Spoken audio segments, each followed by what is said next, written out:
Okay, wait, we should get started. As and sort of symptomatic of how interesting the topics that Hunt addresses, we already descended into an interesting policy conversation. But first, let him present his work. So we are pleased to have Hunt Allcott with us today. Hunt, many of you know from his time at NYU as a faculty member, he is today a senior principal researcher at Microsoft Research, and he is visiting MIT this year. He does live in the Boston area, and so he was able to commute from his home to his screen to present this seminar. We are deeply and grateful to him for that inconvenience.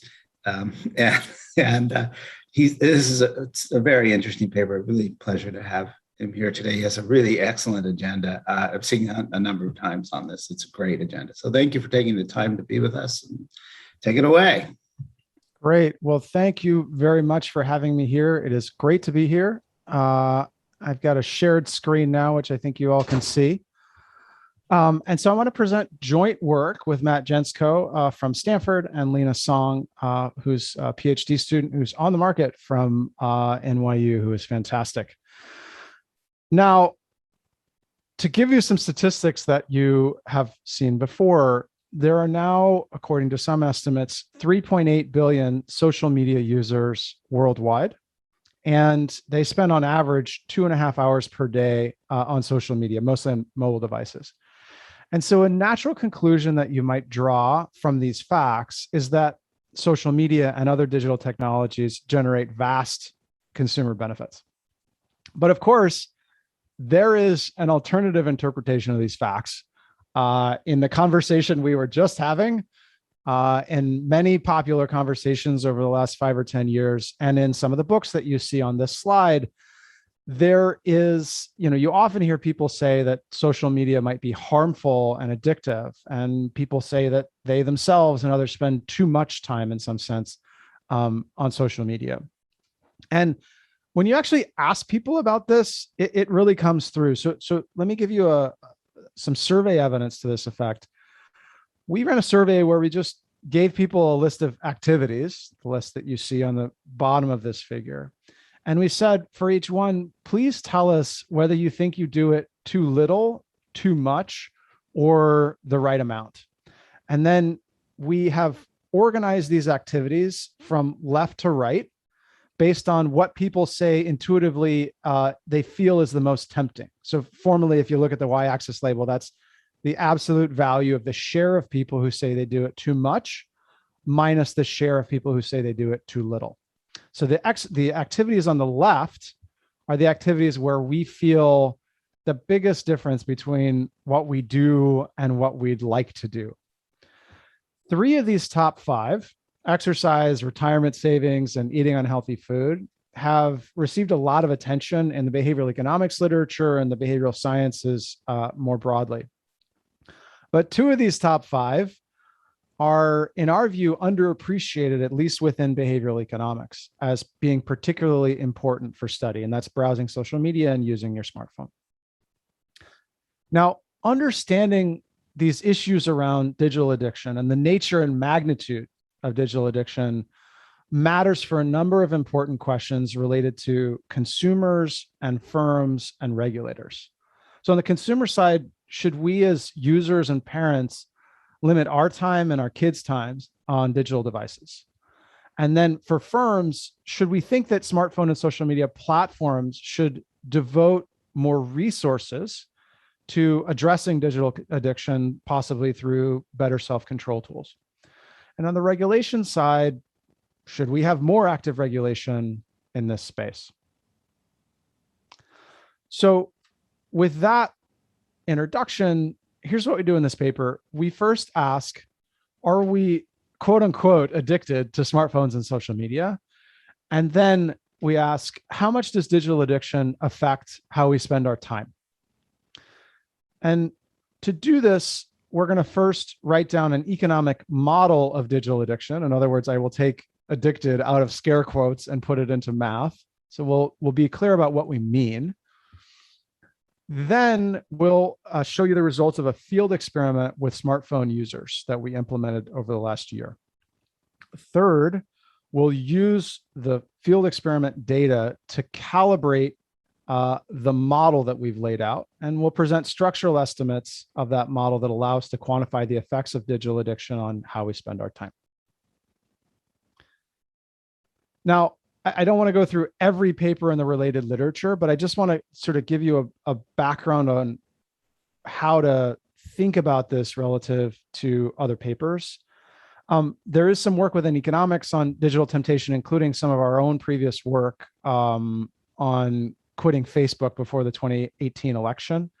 But the core of this paper is really to combine the present focus literature and the habit formation literature that behavioral economists know and love. And so the techniques that you'll see me present today around measuring present focus or self-control problems, temptation problems, are going to be ideas that we've taken from the behavioral economics literature. Similarly, our approach to measuring habit formation and projection bias will implement and in some ways improve upon approaches that you've seen in other spaces related to exercise or retirement savings, et cetera. So in other words, one way to think about this paper is that the temptation and habit formation literatures had a baby, and that baby likes structural estimation. So let me pause just for a minute here, because I do want to make sure to pause occasionally during this talk. Let me pause at this introductory point. We'll get into the details. But are there any sort of introductory big picture questions that should be surfaced now?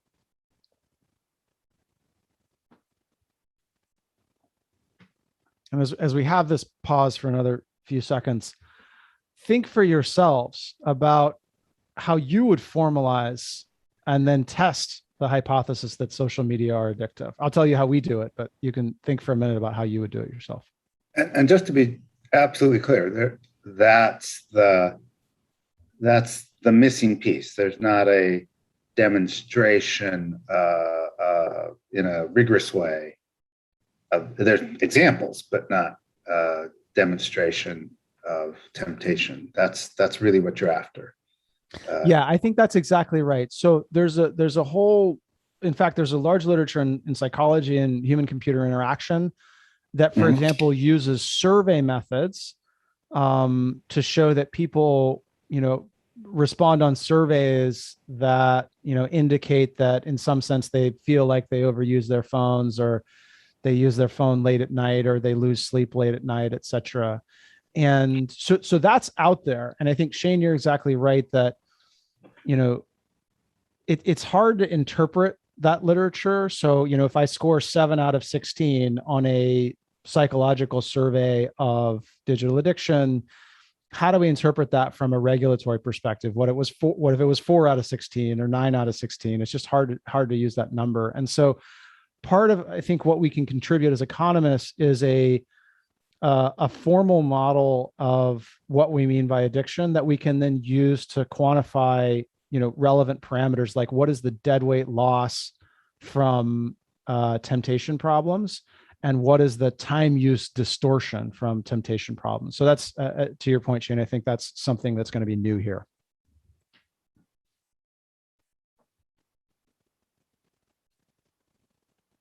Great. So I'll continue. Let me just give you, for a bit of background, let me tell you about 2 slides on a precursor paper that has led to this paper. We have a paper called The Welfare Effects of Social Media that was published last year in the AER.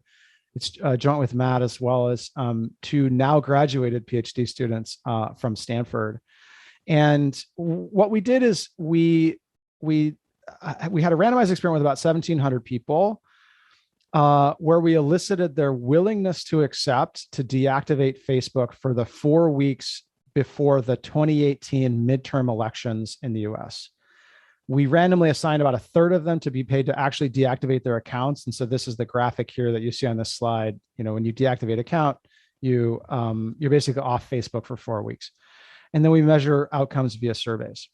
And there are 2 results from this paper that kind of sit in tension with each other and are part of a motivation for the presentation I want to give today. So result number one is that people are willing to pay a lot to stay on Facebook. Or in other words, we have to pay them a lot of money to deactivate Facebook. So this figure here is a histogram of people's willingness to accept to deactivate Facebook. The average of this, the mean is $180. So the average person in our sample said, I won't participate in your experiment. I won't quit Facebook unless you pay me $180 to do so. The median's $100.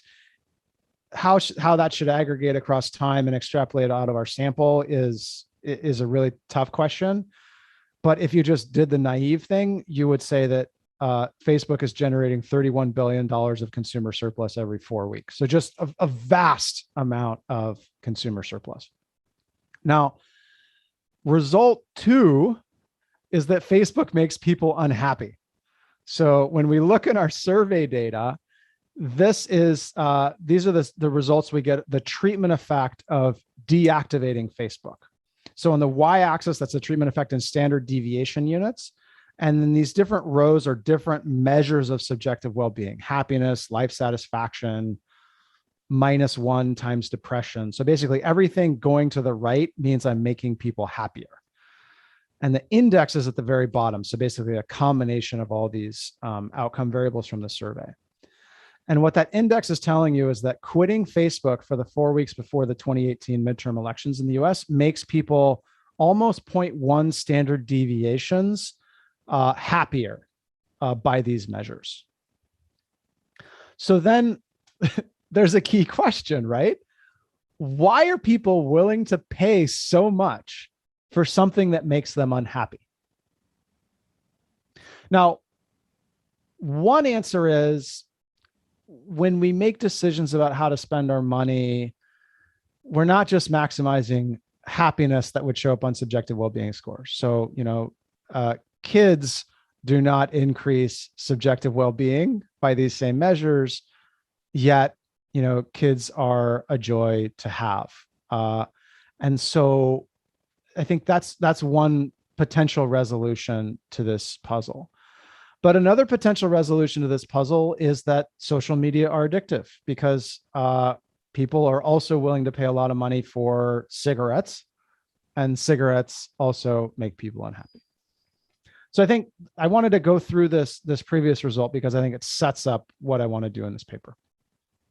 Okay, let's talk through the model just briefly. There are 186 equations in the paper. I'm not going to walk you through each one. I just want to give you the highlights of what's going to happen here. So the goal of the model is to capture the economic meaning of what we're saying when we say I'm addicted to my phone. This is going to be related to earlier work by Gruber and Kozegi on cigarette smoking. So if you know that paper, you're going to have some advantage here in seeing the next slide or two. The key elements to our model are the two parts of addiction as behavioral economists and clinicians typically think about addiction. The first is habit formation. I use more now, that makes me want to use more in the future. And the second is self-control problems. I would like to restrain my future use. If I could choose in advance, I would use less than I do currently.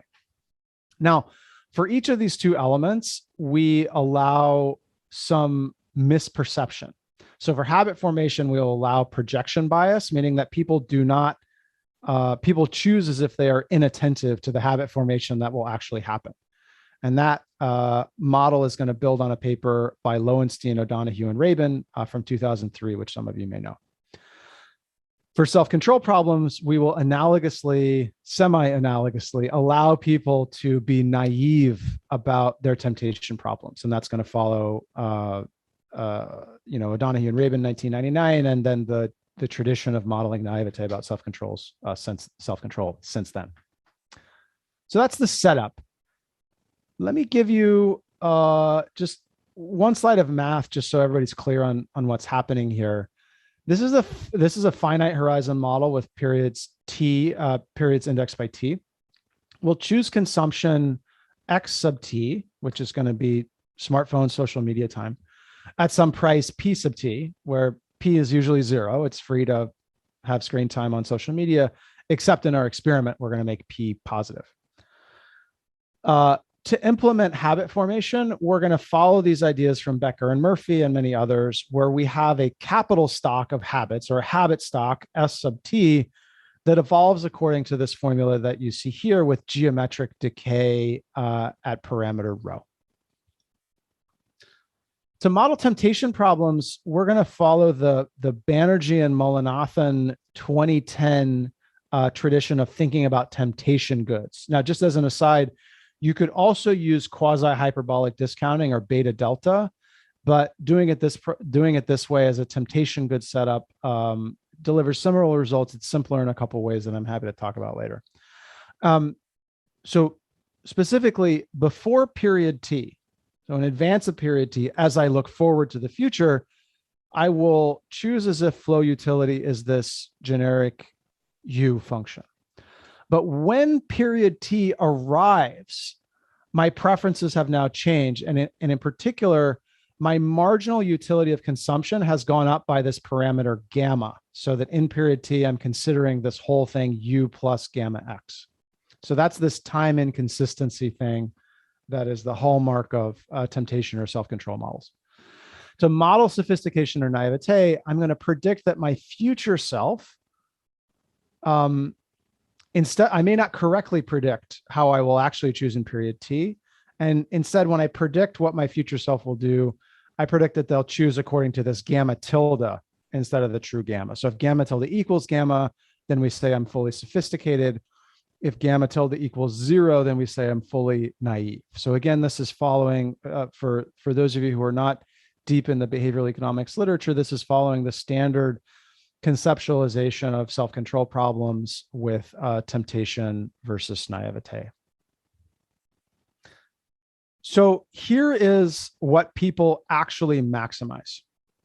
We think about people's choices as being in perception perfect equilibrium, which means that I maximize my current objective function given my current preferences, also given a prediction, which could likely be incorrect, of how I will behave in the future. So that's what we mean by perception perfect. It's not a generic equilibrium. It's not a Bayesian equilibrium.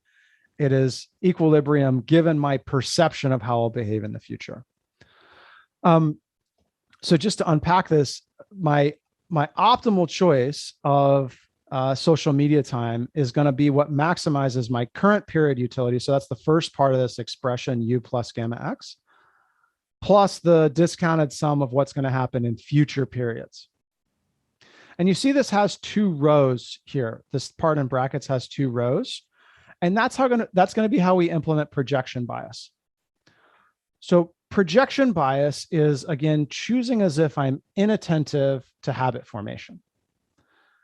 And the way this gets implemented is, first imagine that alpha equals 0. So I have 0 projection bias. Well, then I'm only considering the bottom of these 2 rows within brackets. And that's a standard discounted sum, right? So I'm discounting over future periods indexed by tau of my utility in that period, given the habit stock in that future period tau. And there's a tilde over it because I might misperceive the habit stock, because I might misperceive how much I'll consume between now and then. Okay, so that's the without projection bias world. Projection bias then allows me to choose as if my habit stock will be the same in all future periods as it is today. So if I'm fully projection biased, then I'm only using the top row in brackets. And you see that's placing full weight on utility with S sub t. In other words, the habit stock in the current period t when I'm choosing, without a forecast of how it will evolve in the future. So this is a standard implementation of projection bias. So what are we getting out of this whole setup? We've got habit formation using a standard approach, and that is going to be the model that accommodates what we'll actually see in the data, which is that temporary incentives to use less social media will have long-term effects even after those incentives end. So that's going to be we're going to be able to capture habit formation in that way. These temptation problems are going to explain from a model perspective why we see in the actual data that people want to set time limits on themselves to reduce their future usage. They perceive that they have self-control problems. They want to reduce their use. This is how we capture that formally. And then the projection bias thing is actually quite interesting. So this is super important in for example, for cigarette smoking. One of the concerns with youth smoking cigarettes is that they may not anticipate that they're going to get addicted. The same thing could happen with social media use. You could have youth using social media or adults using social media, not anticipating that. And I'll show you in a little bit how projection bias will show up actually in the data. We will need projection bias to rationalize some of the stylized facts that we see. So that's the model setup. Let me pause for questions, and I'm hearing one now. Yeah. So this model will generate regret, if I've understood it right. It could generate regret if I am naive. Sorry, it could generate regret through self-control problems or through a misoptimization due to either from one of two sources. Yeah, I either did not anticipate properly what my stock would be, or I did not anticipate properly the rate of addiction that would come from a given stock, even if I got it right. So, exactly. I see. Okay. That's helpful. Thank you. Yeah. So Hunt, sorry, I'm trying to wrap my head around the Greek letters. Is there I'm trying to get a sense of how much self-correction there is as the model progresses, right? You said it's a finite horizon model, but as time passes and my perception at time 0 of my likely habits at time 1 prove to be incorrect, is this general enough that it allows that to be updated in some sense? Yes and no. And thanks for that question. There is no learning in this model. So other models might, for example, incorporate a learning effect where I predict my future use given some X tilde that suggests naivete. So I could start with X tilde equals 0. I just fully don't anticipate that I'm going to be tempted. I arrive at the next period and I see that I see that I've consumed more than I thought. Like I didn't actually go to the gym last month. I thought I would. You could model learning in that way. That is not incorporated in our model.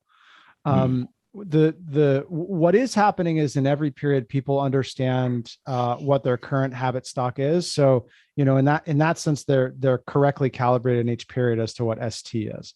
I have some other work, which I'm excited to talk with you. I think we're going to have a chance to talk later. We have this work on payday lending, which is in some senses similar to this. And in that paper, we see dramatic effects of learning. And so maybe we can flag to talk about that later. Okay, so that's helpful. I had another somewhat unrelated question. Way back when before behavioral economics became a thing, and I'm old enough to know prior to that, but I'm not as old as Shane, I should point out. But there used to be all this stuff about modeling irrational investors. Brad DeLong at Berkeley and maybe even Andre, our own local Andre, had some work on noise traders and so on. My impression of the literature, and I don't know this literature at all, but my impression is that we still model them pretty similarly. Like noise traders were quote unquote irrational and informed traders irrational. Do you know? And this is maybe off topic. Yeah, it's a great question. I mean, I think you're right that it comes from the same spirit of traders who are acting out of equilibrium or might not be optimizing. What's happening in this paper and in a lot of the related literature is that we're now putting structure on what that quote unquote noise actually means. So instead of just saying in some loose sense, there is noise, I am giving you a specific model that you see on this slide of where that misoptimization comes from and how actually I am misoptimizing in what I called perception perfect equilibrium. Okay.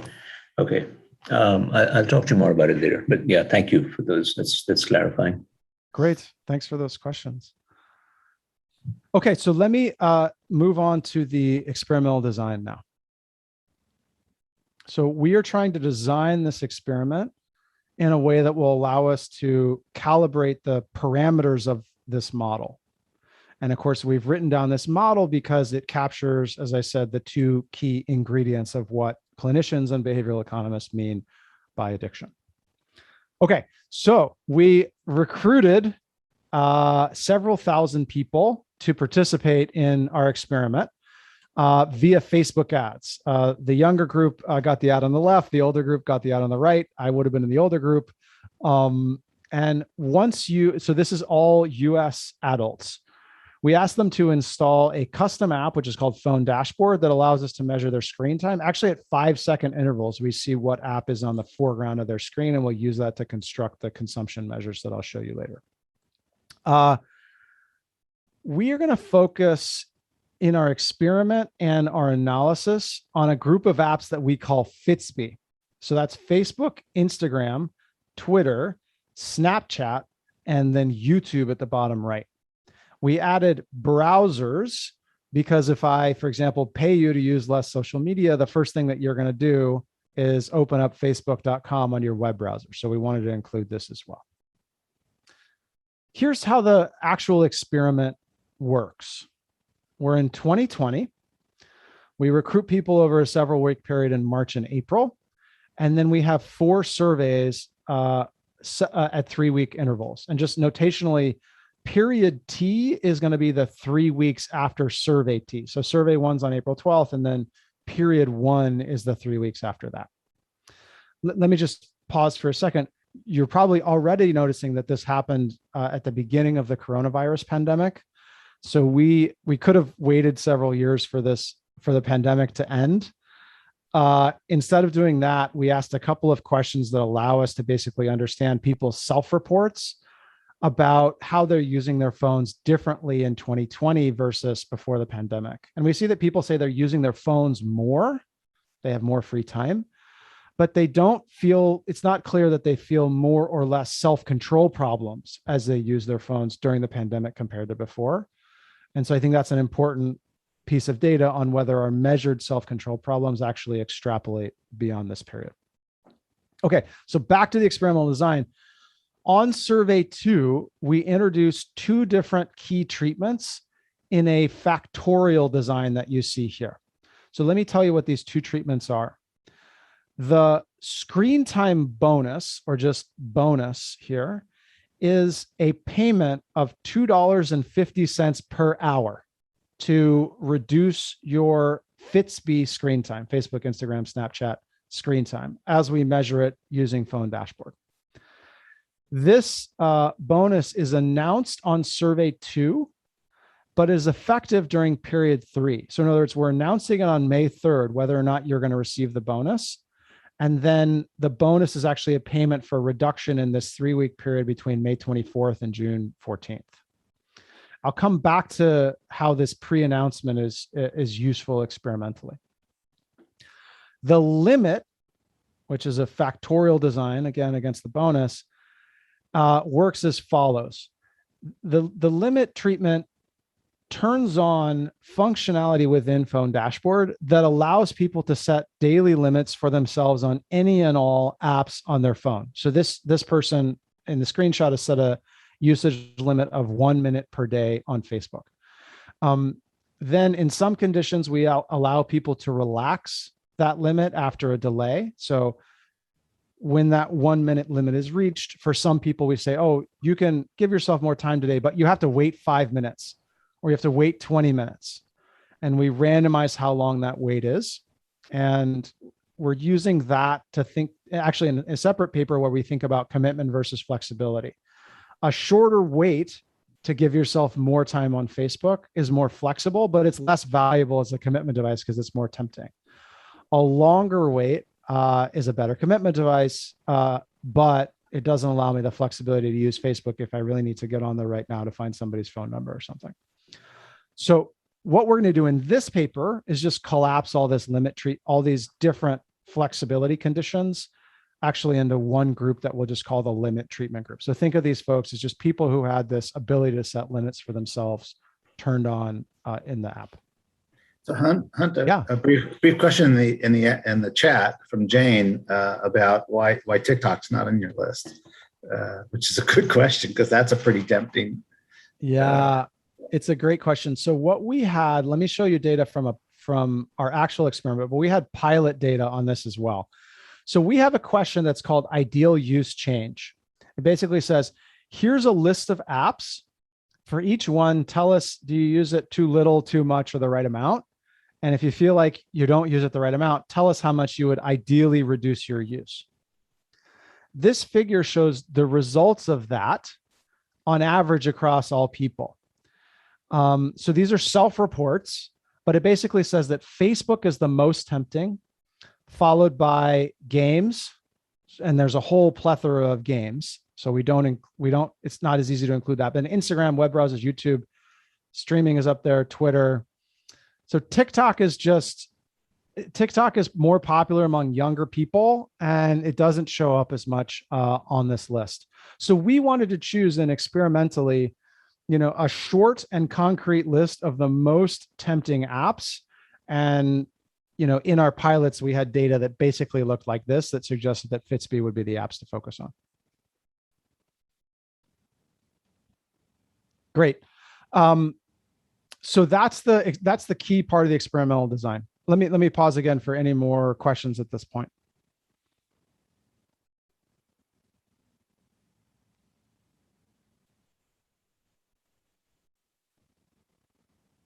Great. Let me tell you one key thing about the data.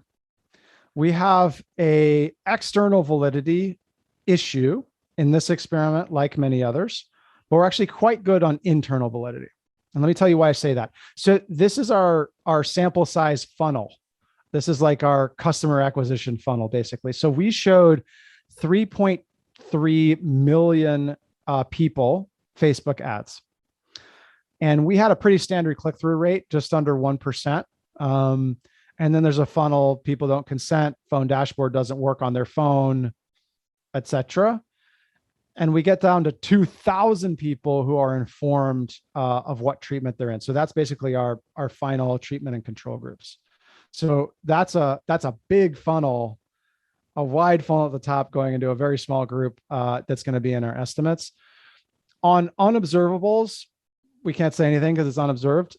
What I can say is that on observables, our group tends to be younger, more heavily female, slightly more highly educated, if I recall correctly, than the average US adult.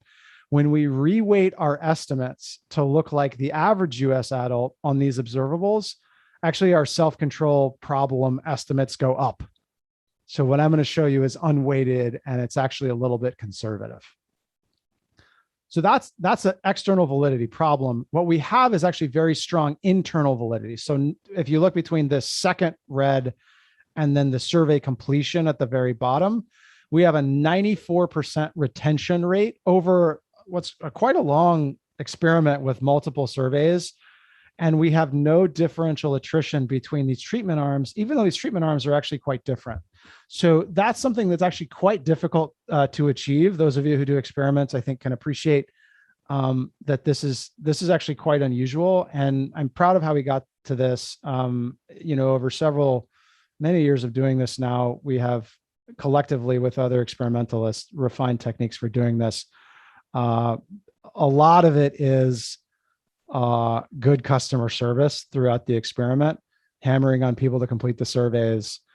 But another more subtle trick is that we allow these attriters to attrit before randomization. So there's a whole survey and several weeks where they're sort of in our sample before they're actually randomized. And the people who are gonna attrit generally tend to attrit during that period. We work them out, and then from there, we have pretty high retention rate. So that's a nice trick. Okay, great. So let me now show you our model-free empirical results. We haven't gotten to the model yet. I just want to show you what the descriptive results are. And I want to start by showing you the results of the bonus treatment. So this is a treatment effect in minutes per day. We're paying people to reduce Fitsby use. So the treatment effect of that is a reduction in Fitsby use. So all these numbers are negative on the y-axis. And then this is periods of the experiment on the x-axis. So let's start in period 3. So remember that the screen time bonus is a payment of $2.50 per hour of reduction in period 3 relative to my baseline from its period 1. And so this relatively small payment reduces social media use by 56 minutes per day, or about 40% of what the control group is using. This is actually a pretty large change in time use for a not large amount of money. And so we don't do much on welfare in this experiment for a number of reasons, but if you think about how this is going to add up to a dead weight loss triangle, it means that even if we have a large quantity distortion from self-control problems, that the dead weight loss triangle in units of dollars is not actually going to be that big. Demand is really elastic. And intuitively, what's going on, I think, is that, this time that we're spending on social media, a lot of it is really marginal time in the colloquial sense. Like, we're in the bathroom, we're walking down the street. It's not valuable time. There are not good alternative uses. And so if you pay me to change around how I'm going to use my time during that period, I'm perfectly happy to do so. So I think even before you get to behavioral economics, this really elastic demand is a pretty striking fact. Okay, so now let's talk. Can I ask you a question about that? So, there's a long, I don't know if you connect it to the literature on the value of online time, which I think mistakenly has assumed the value of time is the value of the foregone dollars in work. I don't know if you've seen any of this. And then it gets you this evaluation of the value of online time that's enormous. And then the objection that's been raised sort of casually a lot of the time is, I'm just looking at sports scores. How can that possibly be the value of these people are doing things that are really very casual? It can't possibly be the same as the value of foregone income, that's an overuse. So am I hearing you correctly? This is very much consistent with that critique. Yes. Full stop. Yeah. Yes. Yeah. And could you even go further and I guess 56%, say half the time is this low value time or something like that?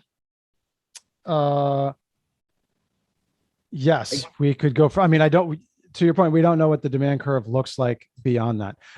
It's worth qualifying this a little bit. Our results are, I think, not mechanically consistent with what you said, in the sense that, elastic demand is different from, in some sense, like the level of demand. So like it could be that it could hypothetically be that this is actually really, really valuable time for people. They're just, they don't have strong preferences over how to spend this valuable time. So in a literal sense, all this result is just that, demand is really elastic. I think in practice, I think it's also consistent with the evidence that you were discussing. Okay, gotcha. Yes, I see. Because it could be they just went to some other place online with the same time, and you aren't watching it. Could be that they did something. It could be that they did anything else that has high value to them. We don't know that here. Yeah. You don't know, right? Okay, I see. Thank you. That's helpful. That's it. Right, I get it. Thank you. Cool. Okay, so now let's talk about periods 4 and 5.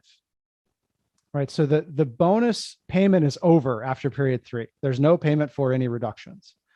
And so if there were no habit formation, what would you see? You'd see 0 treatment effect in periods 4 and 5. What we see in reality is that there is this decay of the treatment effect after the incentive period is over, and that is evidence of habit formation. And then, this connects to a long history of papers in the literature where you would give somebody a temporary incentive to say exercise more, and then, measure the long-term effects of that. And that's going to be a measure of habit formation in those papers and in this paper as well. So that rho parameter that I showed you, which is the speed of decay of habit stock, in our structural estimates, the time path of this decay is going to identify that rho parameter. Now let's rewind to period 2. So let's talk about period 2. In our model, what should you do in period 2?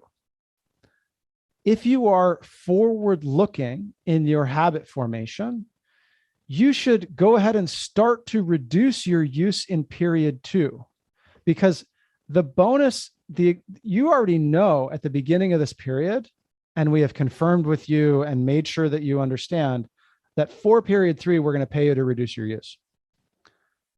So it actually is in your interest to go, if you're aware of habit formation, it's in your interest to go ahead and reduce use in period 2, because that reduces your habit stock and thus makes it easier for you to collect more money from us through the bonus in period 3. And that connects to, there's work in the cigarette smoking literature that you may be aware of. Chalupka, 1991, Becker, Grossman, and Murphy, Gruber and Kozegi, 2001, et cetera, where you look to see if smokers respond by smoking less in advance of a known future tax increase or other price change with cigarettes. So this is basically our experimental implementation of that same concept from the cigarette literature, except there are all kinds of confounds that you have in the, in the non-experimental setting of like, do people actually know about the price change, and like, is it exogenous, or there's some confounders? And so this is actually a really nice way of testing for forward-looking habit formation. And for those of you who know the work by Hassam and Rigol, your local favorite economists at HBS, they have this work on hand washing that some of you may know, and they have a similar. Their experiment solves these problems in a similar way. Okay, so Hunt, just a question on 2. I found that very puzzling. So it's almost like there's hysteresis during habit formation and habit decay, right? That's a general way of describing this overall plot. And I get the cigarette analogy, but if I think about other kinds of habit formation, is it really consistent with I mean, so think about going to the gym, right? I mean, lots of people say, oh, January 1, I'll go to the gym. But it's not like you start going to the gym on December 15 to get ready to go to the gym on January 1. At least I don't.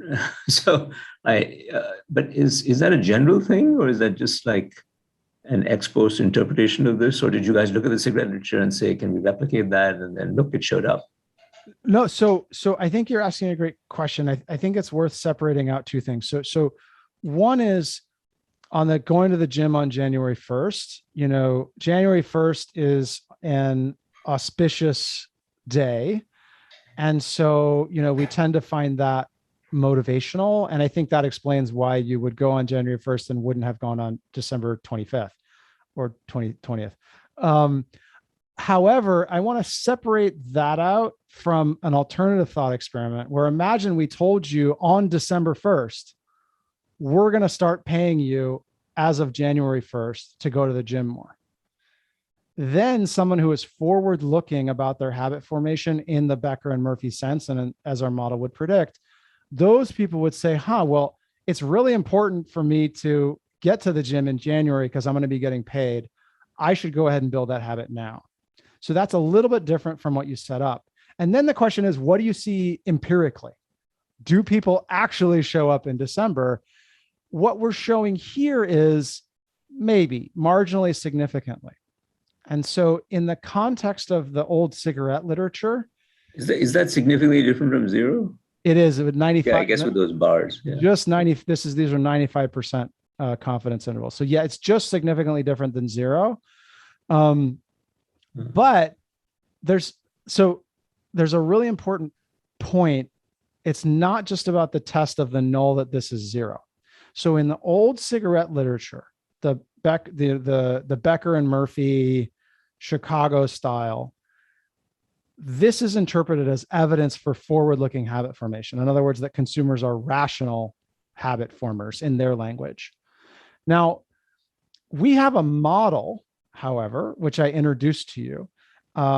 And without getting to the details of how we do this, you could imagine that we could use that model to say, well, given our model parameters, how much would you expect quantitatively that people would reduce their use in period 2 in anticipation of the price change in period 3, given the magnitude of the price and the habit formation we see? So we can actually back out the magnitude of this period 2 effect that you would expect to see for, in the case of zero projection bias, i.e. fully forward-looking habit formation. That number is like 20 minutes per day. So even though this appears that it would be consistent with rational or fully forward-looking habit formation, it is actually not at all. It's suggestive of partial, in fact, a very high degree of projection bias. This effect in period 2 is much less than you would expect in the framework of our model. So I think that's actually a really interesting point that helps us to reinterpret some of the past literature.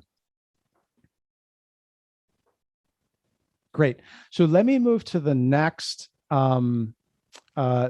key result, which is on, which is on the result of the limit treatment. So remember, the limit treatment allows me to set daily screen time limits for myself by any amount that I want, and the limit takes effect the next day. So here are the treatment effects of that intervention. So I'm just actually replaying the figure that I showed you before. Treatment effects on the x-axis, sorry, on the y-axis. These are all negative. Periods on the x-axis. The maroon is the bonus effect. We just talked about that.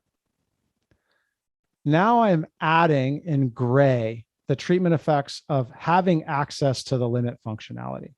And it is about 20 to 25 minutes per day over the full course of these 12 weeks.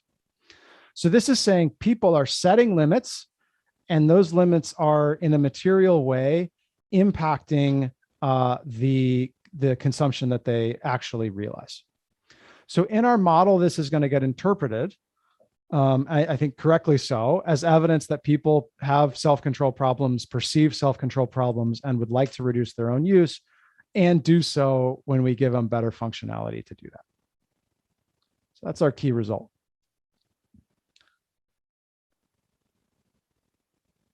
Great. So I have a bunch of results by heterogeneity by app and other information on how people. So sorry. Go ahead. Go ahead. Sorry to jump in. Is there a habit interpretation of this limit use also, or?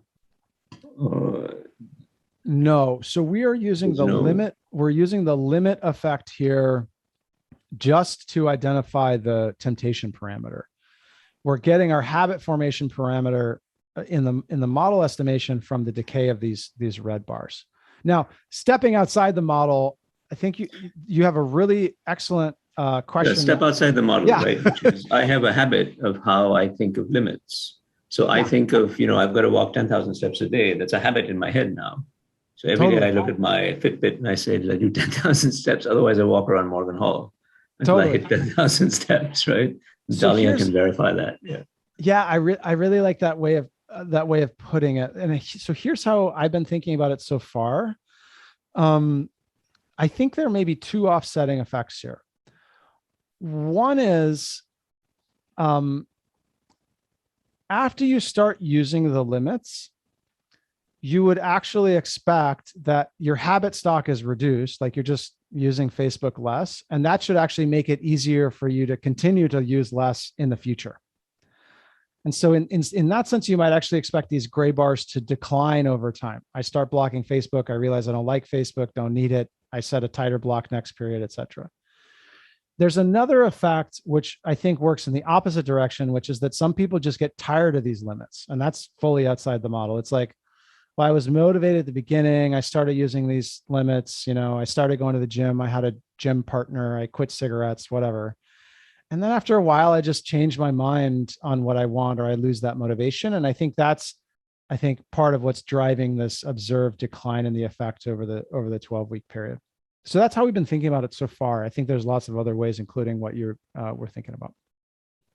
Yeah, I just think that the data themselves are really interesting. Like I find this slide a good summary of the whole paper in some ways, and I don't feel like you need to be. I mean, I understand for the purpose of publishing the paper, you need the gibberish in the front, but but Yeah. honestly, you don't need to be.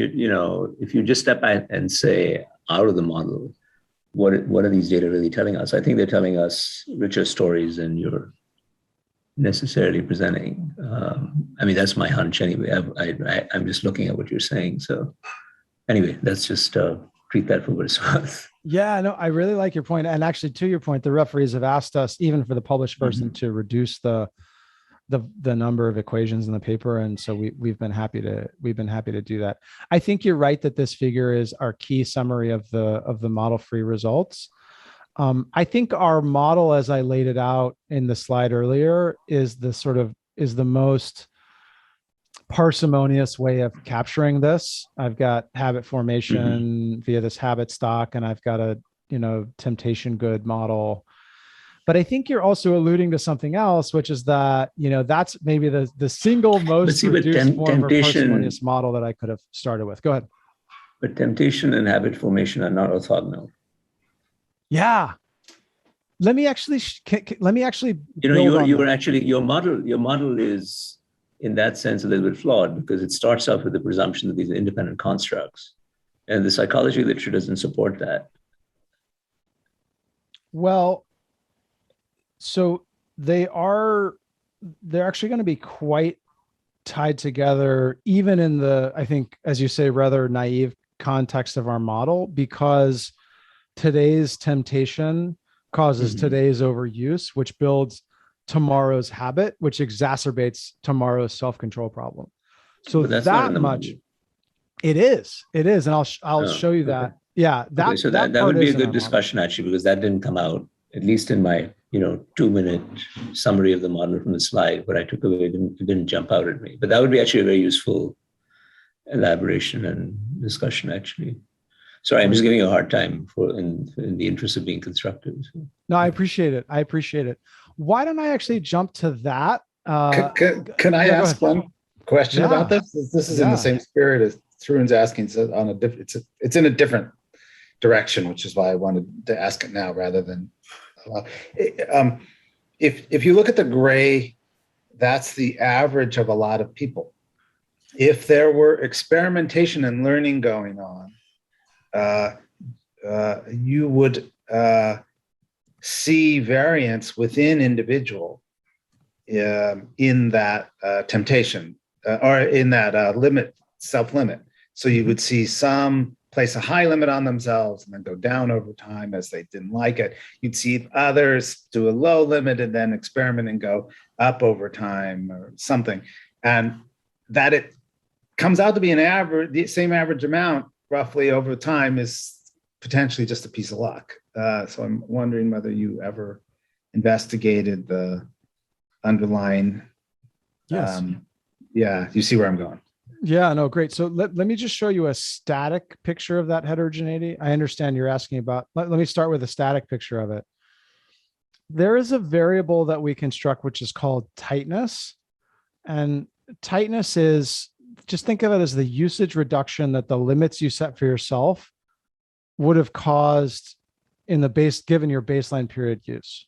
So imagine that I used 60 minutes a day of Facebook at baseline, and I set for myself a 40-minute per day limit. Tightness equals 60 minus 40 equals 20 minutes for that person. Okay, so now I'm going to add up over all apps for everybody. And then I'm going to show you the histogram of that across the full set of people who had the limits. And there are about 12% of people who never use the limits, and another 12% who are in this first bar of kind of barely using the limits.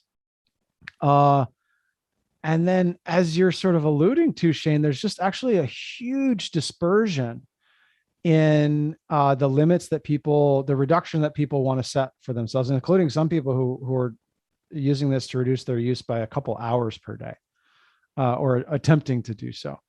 So that's pretty remarkable heterogeneity. Now, there's other questions as to how this evolves over time.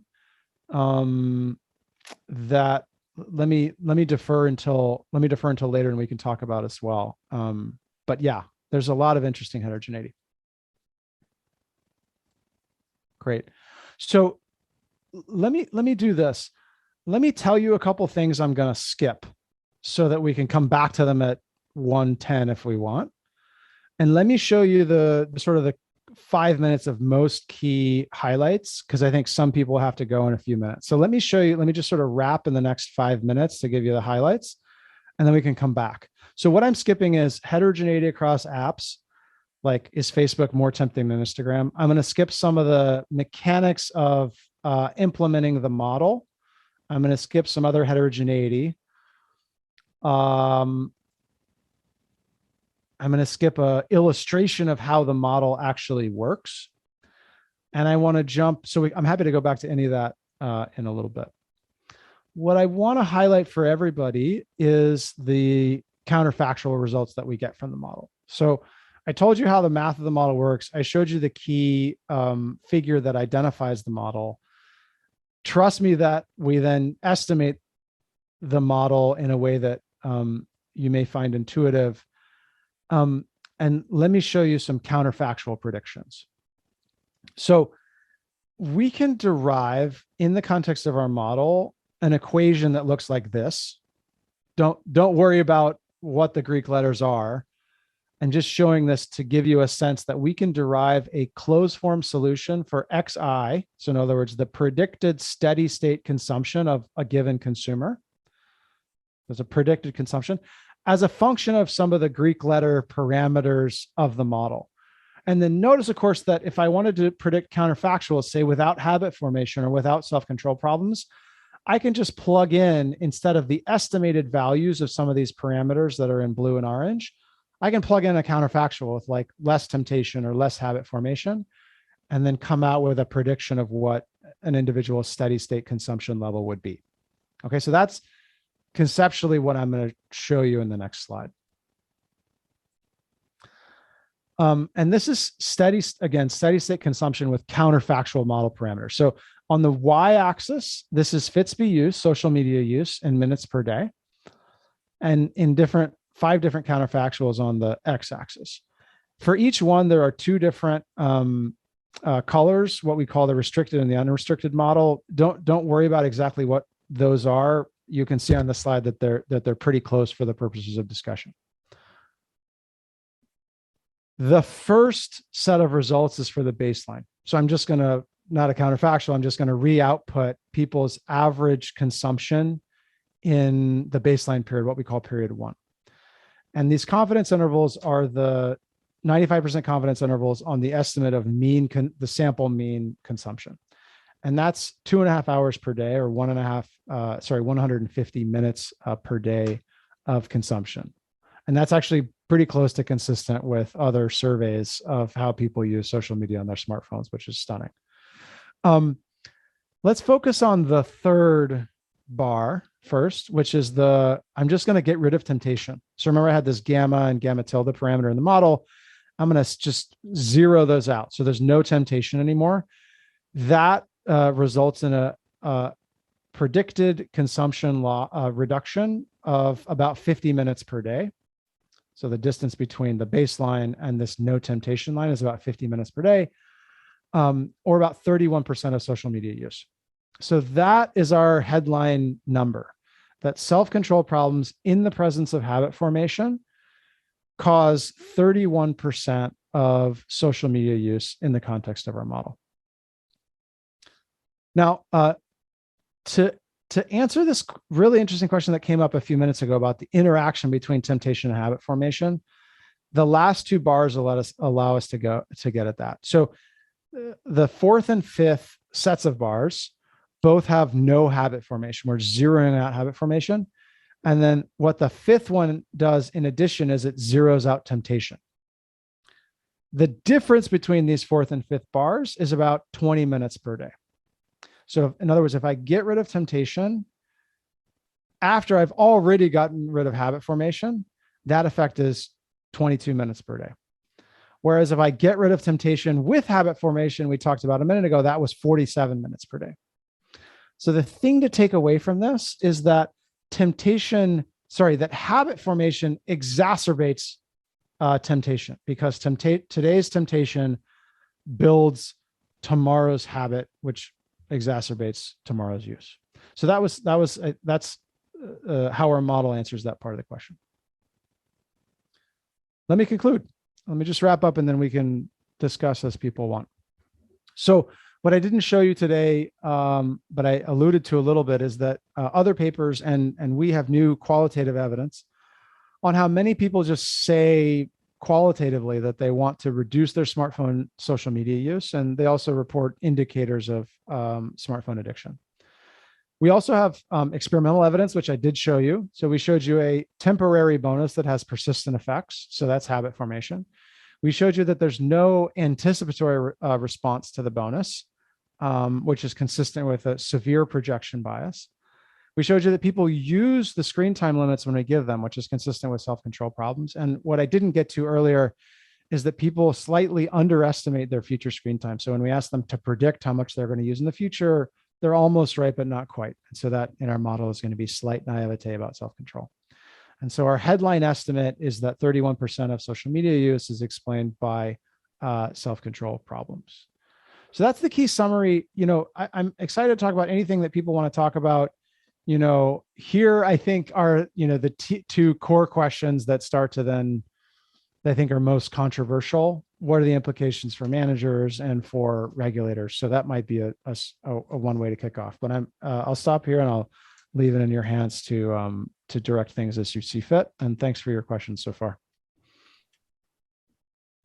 Well, that was awesome. So I'm curious, if you did this for television, would you get the same results? TV is on, or TV's in the room. It's such a great question. I think we would find that lots of things are habit forming, including TV. So I think we could do this for exercise or TV or eating yogurt or pick anything, and I think we'd see habit formation. So and you don't see that. I mean, related to that is if someone's not using their social media, you don't see them go to television, which could be the closest substitute use at the same time. We actually do see a little bit of that. So in our 2020 paper, which I alluded to earlier, which I that's true, right? Yeah, we do see some substitution self-reported to television. Yeah. I think the real question. So everything is habit formation. I think everything is probably habit forming to some extent. I think the trickier question that you're raising is, do people feel this self-control problem? And, let's go back to the suggestive evidence on slide 2. Watching TV is actually one of the things that we asked about. So this is not, this is just a self-report, but you can see that, if you were to take these numbers very literally, TV is maybe half or a third as tempting in that sense. You didn't make ice cream an option. That was what I would put up there. We had eat unhealthy food, so maybe that's included. Yeah. For me, that's peanut butter and jelly sandwiches. Yeah, television's the interesting one here because both because advertisers go to TV, so it's the closest substitute for some of the advertisers, and second, it's at least perceived to be among the, a certain community, the supplier of content. That's the closest substitute, not reading books or reading magazines or something like that. So, right, that's why it's interesting. Yeah. Very interesting. Sorry, I've been asking a lot of questions. We can ask the survivors who stuck it out to the end to also ask. It's a great paper. Boy, a lot of work. Yes. Well, it has an R&R, and we've actually just finished, I think as of today or tomorrow, we will be done with all the revisions. So that's the good news. The bad news is that we have all this data, and well, that's good news too, and more to do with it. So there'll be more work on this project for other papers. Yeah, and providing, and you do provide this framing that's very handy for thinking through a set of questions and topics that have typically been discussed in a lot less precise manner. So I find that very attractive here. Yeah, thank you. It's Yeah, quite a contribution. It's good. Yeah, thanks. It's amazing. And this is true for our Facebook quitting paper from last year as well. I think our feeling has been that there's a strong supposition of different things. Facebook makes you depressed. Facebook is addictive, whatever. And I mean, in our estimation now, those assertions are correct, but I wasn't ready to agree with those on the basis of the evidence that we had before. Yeah, right. Just because it's true for one person doesn't mean it's true in any broad sense. Right. And or precisely why in a group it's true. And so you really provided a very useful way to think about it. Good, that's cool. Huh. I think it's great. It's just terrific. I think it's really terrific. Let me ask others on the call who are still with us if they have questions. Anything? Dan, Natalia, Grace, if you got anything. Otherwise, we'll say thank you. Hunt, I thought this is awesome. Great. Thanks for having me. This is great fun.